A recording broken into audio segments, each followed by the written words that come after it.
nos sábados à noite, há um culto especial, de graça, em que tem o cantor gospel, que todos querem escutar, o Anderson Freire, imaginemos. Há o pastor ou a pastora, cuja palavra todos desejam ouvir. Nos domingos de manhã, tem o café da manhã no templo. Eu moro em Copacabana, muitas vezes, durante a semana, param ônibus velhos da Zona Oeste. Descem pessoas que, pela vestimenta, é claro que são neopentecostais, vão conhecer a praia pela primeira vez, porque o tempo trouxe. Percebe? O que eu quero dizer, Casarões, é que nós precisamos, com enorme honestidade intelectual, dizer que a nova república, que tem enormes qualidades, meu Deus do céu, é a primeira vez em toda a história do Brasil que há 10 eleições seguidas sem pronunciamento militar. Não é pouco no Brasil. É a primeira vez na história do Brasil em que houve um plano econômico que realmente acabou com a hiperinflação. E nós temos uma moeda estável, isso não é muito. Então, a nova república fez coisas muito importantes, mas a nova república falhou solenemente em tornar a democracia uma experiência do cotidiano. Por isso, quando um líder populista de extrema-direita fala em democracia, que na verdade o conceito do Bolsonaro é a democracia majoritária do Viktor Orbán, que é o oposto do que nós acreditamos por democracia. Para nós, democracia é um regime que salvaguarda o direito da minoria, a tal ponto que os parlamentos democráticos modernos, todos, possuem um instrumento, que é o da obstrução.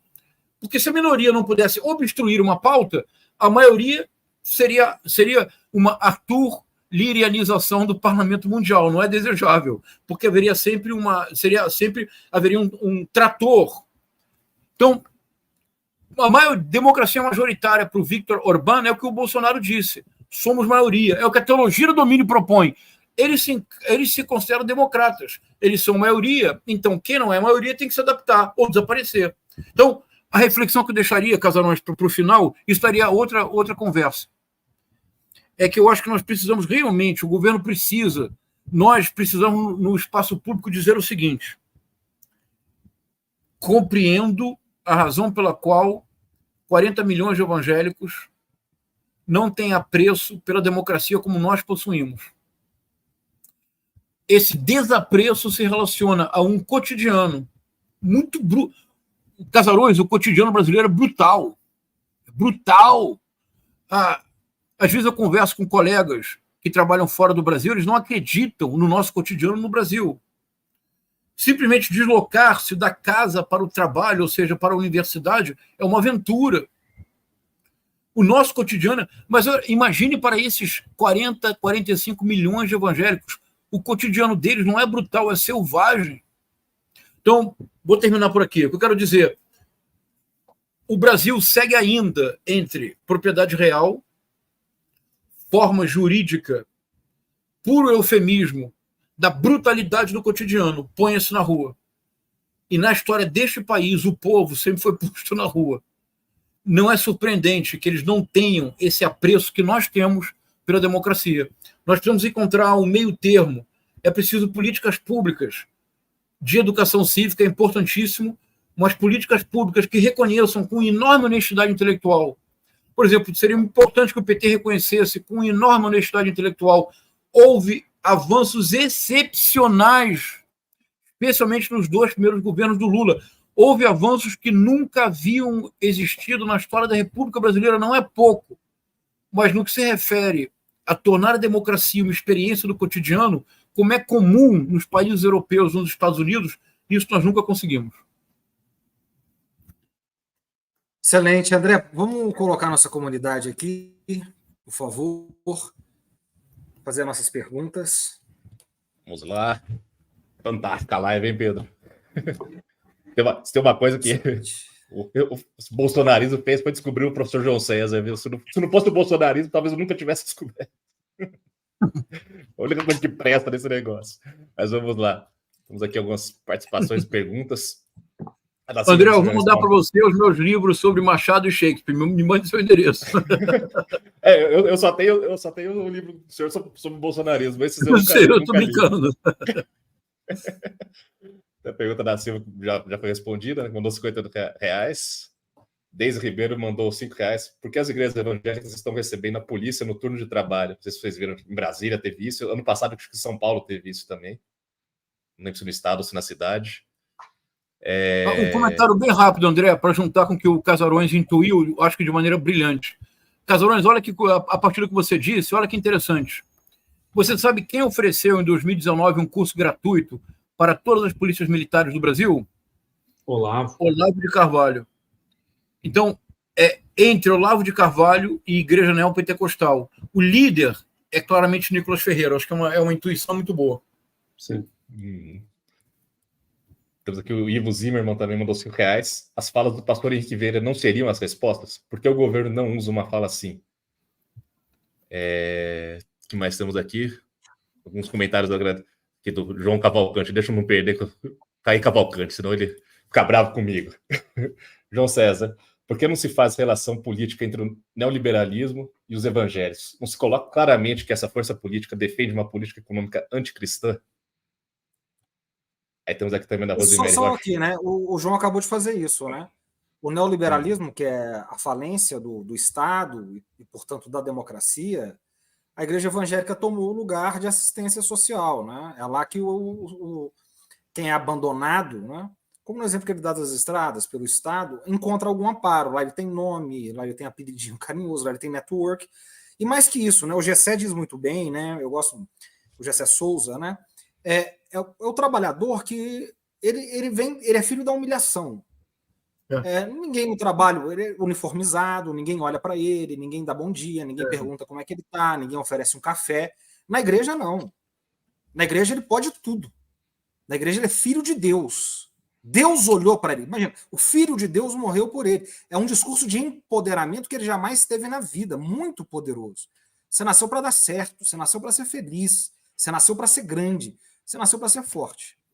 Então, Casarões conhece de dentro esses discursos, né? Eu sei que o João também, e isso está sendo falado todos os dias. Então, isso mexe com a estima, né? Também. Pedro, se me permite, acho que tem uma outra coisa que complementa o que você acabou de dizer, que é o seguinte: acopla ao discurso do domínio que o João deu essa aula para a gente, o discurso da teologia da prosperidade. Ou seja, de alguma maneira, as igrejas evangélicas, sobretudo pentecostais e neopentecostais, elas foram capazes, ao longo dos últimos, digamos, 20 anos, de se apropriar ou de capitalizar em cima de ganhos sociais e de avanços econômicos que não foram proporcionados pela igreja, mas que foram, de alguma forma, mantidos. A questão da rede é muito importante, como o João colocou, porque são pessoas que, às vezes, estavam na classe D e subiram para a classe C.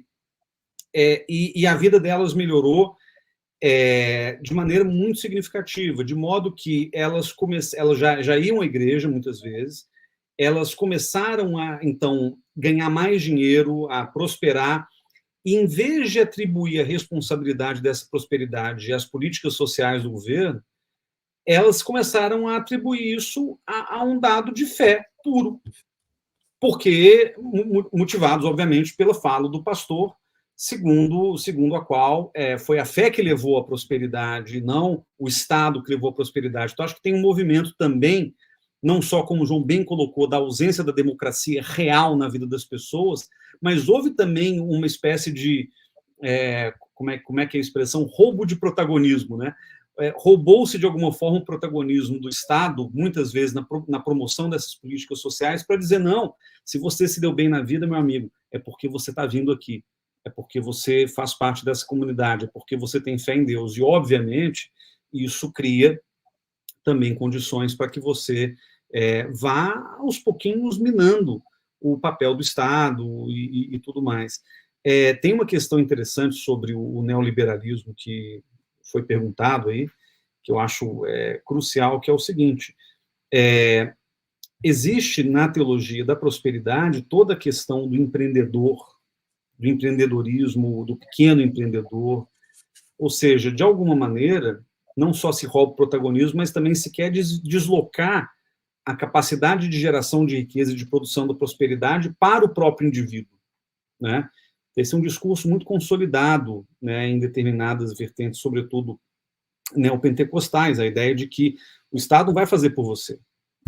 Quando, por exemplo, a Fundação Perseu Abramo do PT descobriu que uma parcela significativa dos jovens periféricos de São Paulo era liberal, era de direita, porque acreditavam numa economia liberal, e as pessoas se chocaram à época, quando saiu essa pesquisa, isso está muito relacionado a essa dinâmica da própria igreja.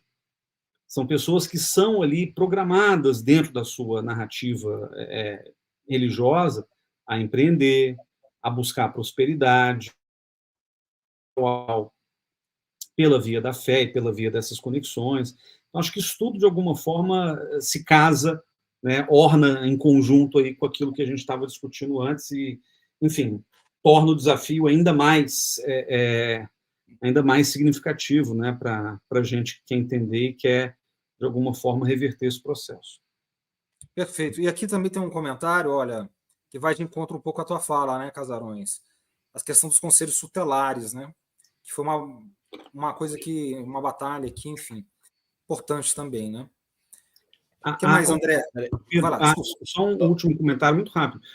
A teologia do domínio, ela tem algumas vertentes e algumas traduções mais contemporâneas. Tem um cara chamado Johnny Enlow, que foi um dos caras que professaram lá a teologia dos sete montes, né? Ou das sete montanhas, e que dizia basicamente o seguinte: acho que o fim o João César colocou muito bem, o fim é a dominação política, mas a ocupação dos espaços de poder político, ela só é possível, ao fim e ao cabo, se você ocupar outros tantos espaços da vida coletiva, como educação, a imprensa, a cultura, né? Então, você tem uma série de outros âmbitos, são 7, na verdade, que eu posso aqui passar rapidamente, né? Imprensa, o governo, educação, economia, religião, a celebração e a família. E esses 7 espaços, eles vão sendo, de fato, ocupados pelos evangélicos dentro dessa lógica, né? Você tem canais de televisão evangélicos, você tem, hoje, cada vez mais, uma cena cultural, musical, voltada, né, para o público evangélico, mas que transborda, muitas vezes, na cultura mais ampla. Então, acho que isso tudo vai fazendo parte dessa busca de ocupação de espaços, e as polícias são um lugar onde os evangélicos começaram a ocupar de maneira muito, muito visível, os conselhos tutelares, a mesma coisa, muitas carreiras da magistratura, a gente vê a mesma coisa acontecendo, aos poucos. Esse é um processo que leva uma geração ou duas, né? Então, aos poucos, a gente começa a ver juízes evangélicos, você começa a ver servidores públicos evangélicos de alto cargo, a gente começa a ver poucos ainda, mas diplomatas evangélicos, militares evangélicos, o que não quer dizer absolutamente nada para além do dado demográfico de que os evangélicos representam 30% do Brasil. Mas também pode significar, dependendo do uso que se faça disso, né, uma mudança importante na maneira como a gente concebe a nossa estrutura do Estado como um todo. Excelente. Está mutado, André. Deixa eu pegar aqui onde é que da Rosemary Rocha aqui. A metade das professoras da minha escola pensam igual as tias da Avenida Paulista. Isso não é um problema sério? Não sabem o básico da história do Brasil. Aí também temos aqui do Ângelo Brigato. Como a mobilização das Forças Armadas cruza com o projeto neopentecostal? Como ambos se relacionam com neoliberalismo, capitalismo? Aí tem também um pessoal 10,90 do Contraponto Cerrado. Muito obrigado pelo sticker. E da Guta também, Regache, que também mandou. E ela fez uma pergunta também sobre a Michelle, se a gente acha que ela será candidata, uma das forças políticas do futuro. Maravilha. Então, vamos deixar a primeira questão aí pro João e a segunda para o Casa. Essa aí depois. A primeira questão lá para a gente ficar no debate aí. Por favor. Isso, André. É uma boa pergunta, hein, Ângelo? Obrigado. As Forças Armadas no Brasil, tradicionalmente, sempre foram aliadas do catolicismo, mais tradicional, mais conservador. não é muito evidente a relação das Forças Armadas com o movimento neopentecostal. Já não é o caso das polícias militares, porque no caso das polícias militares, o recrutamento é feito na mesma demografia em que, em geral, as igrejas neopentecostais triunfam nas comunidades e nas periferias. Então, geralmente, são pessoas oriundas do mesmo meio. E isso ajuda a compreender por que nas polícias militares têm ocorrido fenômenos como o que nós vimos esta semana agora, na Polícia Militar do Distrito Federal, em que um coronel levou a tropa inteira para um culto na Igreja Universal do Reino de Deus. Foi um pouco mais escandaloso, porque foi filmado, houve advertência, parece que haverá uma punição. Mas isso já está acontecendo em São Paulo com muita frequência. Aliás, recordemos, dentro desse tema, que houve uma tentativa do governo Bolsonaro com o primeiro líder do governo Bolsonaro na Câmara. Me ajuda a recordar. O nome dele era Vitor Hugo, não era? Era um coronel da PM. Se vocês se recordarem... Major, se não me engano. Major, obrigado. O Major Vitor Hugo, não é? O Major Vitor Hugo apresentou um projeto de emenda constitucional que transferia as polícias militares para a federação, renovava a carreira das polícias militares, que hoje o posto máximo da polícia militar é o coronel, ou o comandante-geral da polícia militar, que é sempre um coronel. Então, o posto máximo da polícia militar é coronel. Daí a importância também do Supremo Tribunal Federal recentemente ter criado jurisprudência para condenar coronéis da polícia militar, é o equivalente a condenar general, almirante, brigadeiro nas Forças Armadas, porque são os postos máximos. E as polícias... Então, o Major Vitor Hugo tentou transferir para a federação o controle das polícias militares e criar o cargo de general. É exatamente o que aconteceu no Chile. No Chile, as Forças Armadas comportam uma quarta força, que são os carabineros. O golpe contra o Allende começou com os carabineros, que seria o equivalente das nossas polícias militares. Na Bolívia, o golpe foi dado pelo equivalente brasileiro das polícias militares. O equivalente, não é igual, mas pelo equivalente brasileiro das polícias militares. E o golpe na Bolívia prosperou pela omissão das Forças Armadas. O Tarcísio de Freitas acabou de realizar uma modificação estrutural importante na Polícia do Estado de São Paulo, que torna a Polícia do Estado de São Paulo muito mais favorável a ser manipulada numa tentativa de golpe do que ela era anteriormente. Então, menos do que as Forças Armadas, em relação ao neopentecostalismo, e gostaria de ouvir o Casarões, o André e o Pedro sobre isso, eu me preocuparia menos com as Forças Armadas, sobretudo nos altos escalões, eu me preocuparia mais com as polícias militares estaduais.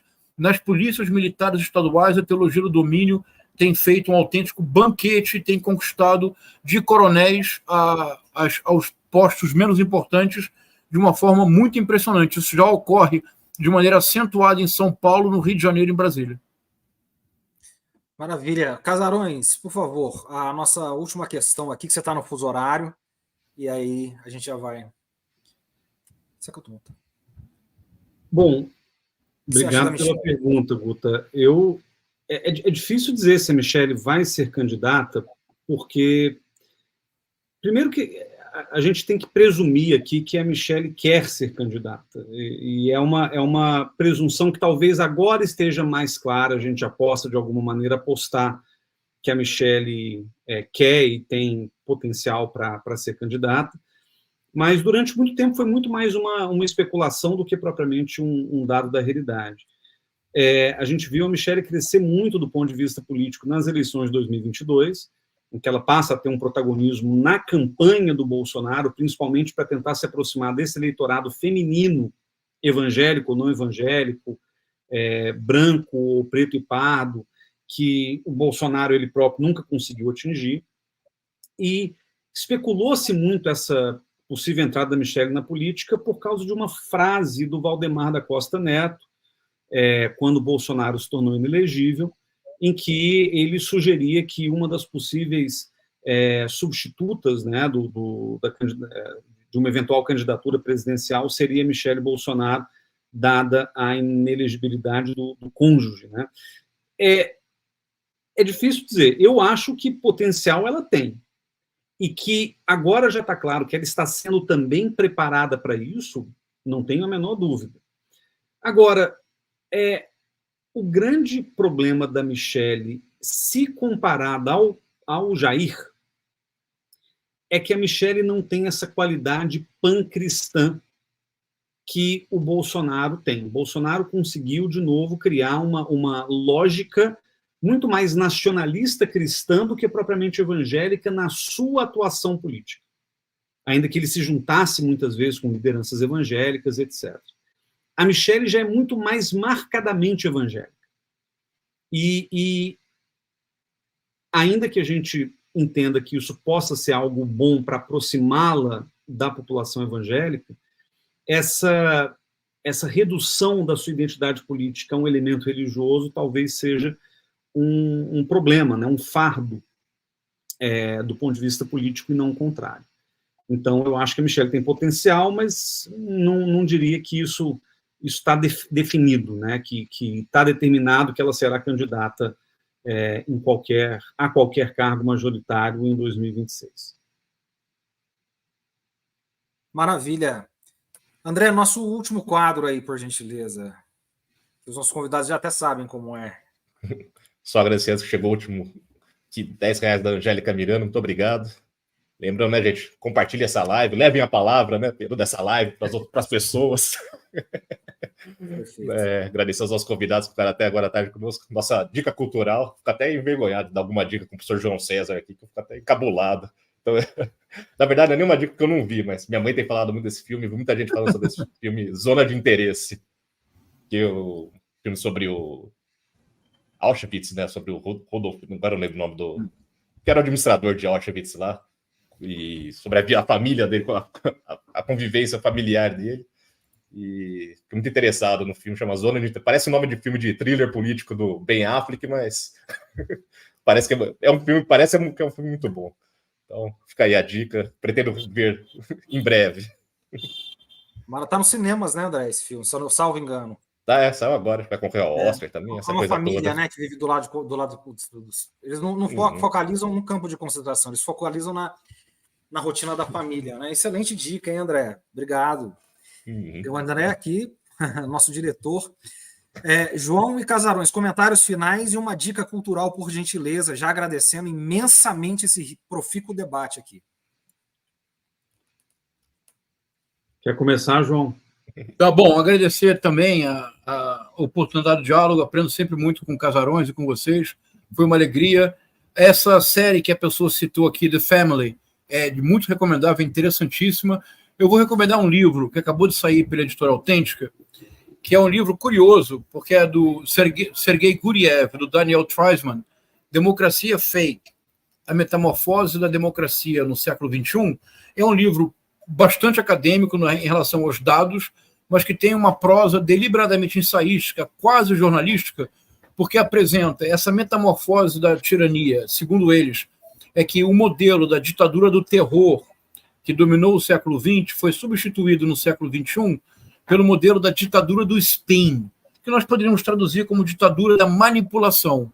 E é exatamente o que nós conversamos sobre Trump, Milley, Bolsonaro, Viktor Orbán, que é um tipo de projeto autoritário que se baseia, sobretudo, na popularidade do tirano, porque aí quase que uma equação matemática.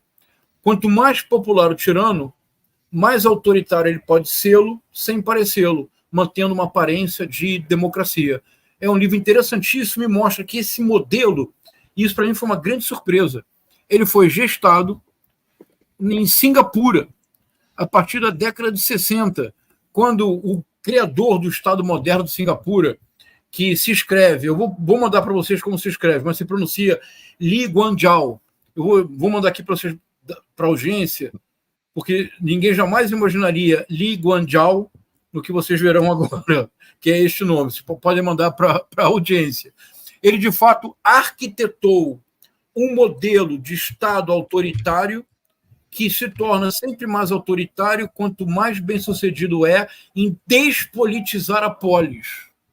na despolitização da polis, um projeto autoritário se impõe, mas é um projeto que se afasta deliberadamente das ditaduras do terror dominantes no século XX e inauguram, embora seja também do século XX, foram a experiência em Singapura foi uma experiência determinante para o tipo de ameaça à democracia que vivemos hoje com o avanço transnacional da extrema-direita. Recomendo muitíssimo esse livro. Sergei Guriev, Daniel Treisman, Editora Autêntica. Fantástico. Casinha. Já está no meu carrinho de compra aqui, viu, João? Não, chega amanhã no Amazon Prime. Esse argumento é fascinante. É uma coisa que eu tive pensando nesses últimos dias. Eu acho que tem tudo a ver com o que você falou, que é esse simulacro de democracia que se baseia em manifestação a favor, né? Essa necessidade permanente de mobilizar o grupo, e aí o número não importa, né? Se foram 185 mil, 1 milhão ou 30 mil, se você conseguiu consolidar a narrativa de que aquilo te dá força, né? Isso vai ser usado indefinidamente pelo líder de orientação autoritária. Eu queria recomendar uma série, né? O The Family é muito legal, o João já falou, eu vi que aqui no comentário apareceu, que é de uma seita, né? De uma seita que estava ali manipulando todos os presidentes que passaram pela Casa Branca, vários congressistas, de alguma forma, tinham que pagar pedágio para essa seita cristã, na verdade, e que tem ali uma história muito interessante por trás. Mas eu quero recomendar uma outra da Netflix também, chamada Vosso Reino, que é uma série argentina, que acho que em espanhol é El Reino, que saiu em 2019 e que tem justamente como mote a chegada de um pastor evangélico, uma espécie ali de Edir Macedo ou de Silas Malafaia à presidência da Argentina, por vias tortas. Ele era candidato a vice de um sujeito carismático, etc., que morre num atentado. E a série começa a partir daí, né? Como que seria uma Argentina governada por interesses religiosos, sobretudo por interesses escusos de uma igreja em particular, que aí faz uma alusão a igrejas que a gente tem no Brasil, né? E aí conta a história toda do que seria a política argentina depois disso, com tons bem sombrios ao longo da série. Então, vale muito a pena assistir.